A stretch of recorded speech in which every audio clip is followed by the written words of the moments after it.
الله میفرماید که اامنتم من فی السماء، آیا از آن که در آسمان است امین شدید؟ سوره ملک آیت 16.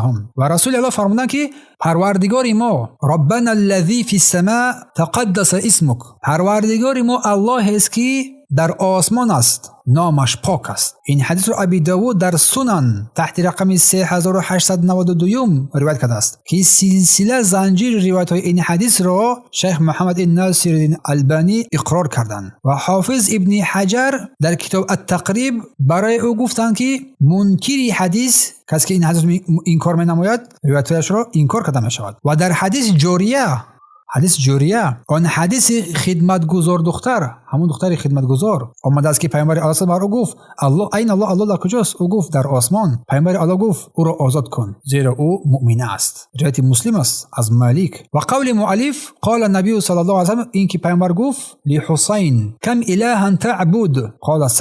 پیامبر الله به حسین گفت چند تا خدا را پرستش میکنی؟ از او پرسید پیش از اسلامش، گفت 7 اله را عبادت میکنم، 6 فی الارض و 1 فی السماء، که 6 تا از این الهانی که من عبادت میکنم در زمین هستند، 1 تا اون در آسمان است. و رسول الله در این هنگام بر اون گفت، بر این حسین، من رغبتک و رهبتک. پیامبر الله از او پرسید از کدام از این الهایی که تو عبادت میکنی 7 تایی که هستند، 6 در زمین 1 تاش در آسمان، از زمین 7 تا از کدامش خواهش خود رو میخواهی؟ از کدامش طلب میکنی؟ از کدام از اینها میترسی؟ قال گفت الذی فی السماء، آن پروردگاری که در آسمان است من از او طلب میکنم، از او خواهش میکنم، از او میترسم. فقال گفت رسول الله فترک 6 واعبد الذی فی السماء. رسول الله با درجه بر او گفت آن 6 را ترک کن، سپس و تنها آن پروردگاری که در آسمان است او را پرستش کن. صلی الله علیه و سلم بر او چنین گفت و سپس بر او گفت که اعلمک، من بر تو 2 تا دعا را تعلیم میدهم، 2 دعا را بر تو تعلیم میدم، خوب گوش دهید. دعای مبارک را، این دعا را از خود نمایید.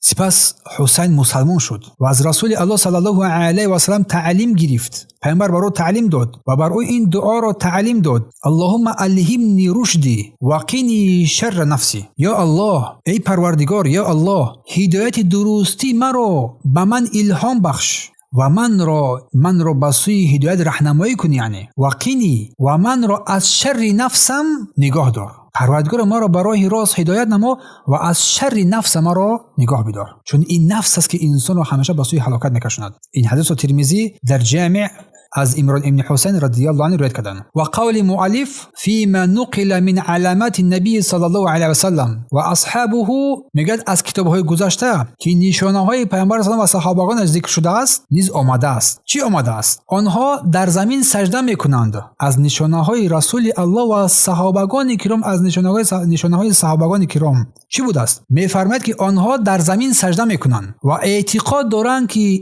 الله آنها در آسمان است. صحابگان کرام از برای الله در زمین سجده می نمایند و اعتقاد دارند که الله در آسمان است. و می فرماید و روى ابو داود فی سننه عن نبی صلی الله علیه و سلم، همچنین ابو داود در سنن خود روایت کرده است که پیامبر الله صلی الله علیه و سلم فرمود: انما بین السماء الی السماء مسیره کذا و کذا. گفت آنچه میان یک آسمان تا آسمان دیگر است مسیر تو کذا کذا. یک مسیره میگه یک راهی دراز است، یعنی بین هر آسمان یک راهی طولانی و دراز است. در دیگر روایت 500 ساله راه است، از یک آسمان تا دیگر آسمان 500 ساله راه است. حدیث دراز است، طولانی است. و فرمود و فوق ذلك العرش، و بالای همه این آسمان ها عرش الله قرار دارد. والله سبحانه فوق ذلك، و الله بالای این عرش است. خوب گوش دهید حدیث رو. همین حدیث ابی داود در سنن تحت رقم 4723 روایت کردند. اگرچه بعضی از علما به مثل ابن حجر گفته است حدیث ضعیف است و همچنین ترمذی گفتند که حدیث غریب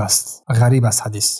و قول معرف و هذا و ما اشبهه مما اجمع سلف رحمهم الله تعالی، میگوید که پس این و مانند این حدیث که الله بر بالای عرش استوا دارد، چون حدیث رو خواندیم ما، و آنچه که سلف صالح رحمت الله علیهم بر آن اتفاق دارند این را نقل کردند، بر قبول این اتفاق دارند که الله بر آسمان بر بالای عرش قرار دارد و این را رد نکردند و تعویل هم نکردند و تشبیه مانند هم نساختند.